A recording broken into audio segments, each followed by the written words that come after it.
আসসালামু আলাইকুম, কেমন আছেন সবাই? আলহামদুলিল্লাহ আমি অনেক ভালো আছি। আপনারাও যে যেখানে আছেন নিশ্চয়ই ভালো আছেন। চলে আসলাম একটা নতুন ব্লগ নিয়ে। বৃষ্টিময় সকালবেলা এই যে আপনাদের সাথে শেয়ার করতে চলে আসলাম। দেখছিলাম এখানে আমার তুলসী গাছটা দেখছিলাম যে কেমন আছে, তা দেখলাম আল্লাহর রহমতে ভালোই আছে। এই তুলসী গাছে জাস্ট কিন্তু ডালটাই পোতা ছিল, তার থেকে দেখুন কত সুন্দর আল্লাহর রহমতে গাছ হয়েছে। আর এই যে বৃষ্টি যতই হবে ততই তো বাগান বাড়তেই থাকবে বাড়তেই থাকবে। আর এই বাগান দেখলেও যেমন ভয় লাগে, আশেপাশে পোকামাকড় আছে না জানি কি হয়। আর আল্লাহ তাআলার কুদরত দেখুন, এখানে পুঁইশাকের বিচি পড়েছিল, তা দেখেন খোয়ার ভিতরে তাও পুঁইশাকের গাছ চারা বের হয়ে গেছে। তারপরে এই যে আমার পুঁইশাক গাছের অবস্থা দেখতে চলে আসলাম। মাশাল্লাহ, পুঁইশাক গাছগুলো কিন্তু অনেক ভালো হয়েছে, মানে পাতাগুলো সাইজ অনেক সুন্দর। মাশাল্লাহ বললে কিন্তু ভুলবেন না। কিন্তু আসলে বাড়ি গেছিলাম, সেজন্য পুঁইশাক গাছ বাদে অন্য গাছগুলো আমার সবই নষ্ট হয়ে গেছে। তা এই পুঁইশাক গাছটা আল্লাহর রহমতে অনেক ভালো আছে। আর এই যে এটা কি গাছ চেনেন আপনারা? এটা এলাচ গাছ, আপনার ভাইয়া বলছে, আমি অবশ্য চিনি না।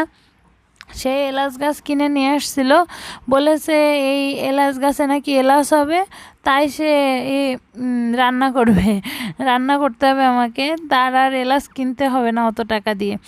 আসলে হচ্ছে জানি না এলাচ গাছ কি নাকি অন্য গাছ দিছে, আমি তো কিছু হতেই দেখি না। যাই হোক, আমি তার সাথে রহস্য করে বলছিলাম তোমার এলাচের বদলে কোন গাছ দিয়েছে তার ঠিক নেই, তুমি কেন নিয়ে আসছো? যাই হোক, অনেক টাকা দিয়েই সে এলাচ গাছ নিয়ে আসছে। আর এই যে আমার পুঁইশাক গাছ, বললাম না, বা ঈদের সময় অনেক দিন বাড়িতে যেহেতু গিয়েছিলাম, তাতে আমার অন্য গাছগুলো নষ্ট হয়ে গেছে। আল্লাহর রহমতে পুঁইশাক গাছটাই ভালো আছে, কারণ বৃষ্টির পানি পেলে পুঁইশাক গাছ তো অনেক বাড়ে। এই যে চারিদিকে অনেক সুন্দর হয়েছে পুঁইশাক গাছ, মানে আল্লাহর রহমত এমন একটা জিনিস যে দেখেন, পুঁইশাক গাছ শুধু পানি পেয়েছে, আমি কিন্তু কিছুই দিইনি। এর গোড়ায় মাটি আছে সামান্য, আর সারও নাই। আর সবথেকে আশ্চর্য বিষয় দেখেন, এই পুঁইশাক গাছটা কিন্তু মাটিতে না, যা ছাদের পরে বিচি পড়েছিল সেখান থেকেই হয়েছে। ওর গোড়ায় মাটি নেই, পাশে একটা বস্তা থেকেই ও খাদ্য সংগ্রহ করে। মেন কথা, আল্লাহ তাআলা ওরে খাদ্য দেয় তাই ও পায়, না হলে তো পাওয়া সম্ভব ছিল না। যাই হোক, এই ভিডিওটা করার পরই অবশ্য অনেক জোরে জোরে বৃষ্টি চলে আসছিল, যে কারণে আমি যখন সবজিগুলো উঠাই সেগুলো আপনাদের সাথে শেয়ার করতে পারিনি।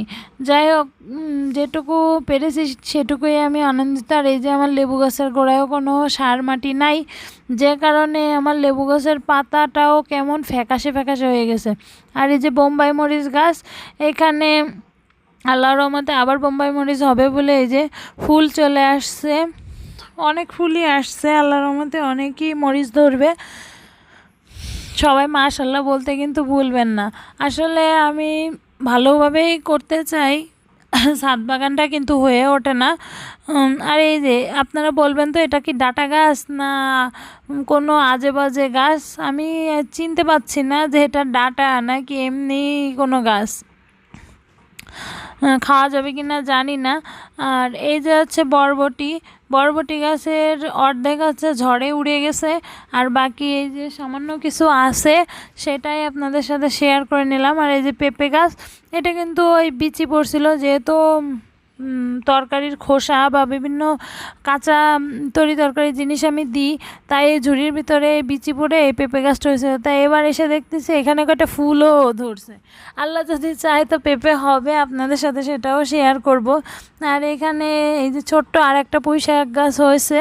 তাই এই যে দেখছেন, বললাম না আমি এই সবজি কেটে নিয়ে আসছি, কিন্তু আসলে আমি একা বৃষ্টির ভিতরে আমি একা এক হাত দিয়ে ক্যামেরা ধরে আর এক হাত দিয়ে পুঁইশাক কাটা সম্ভব ছিল না, তাই আর শেয়ার করতে পারিনি।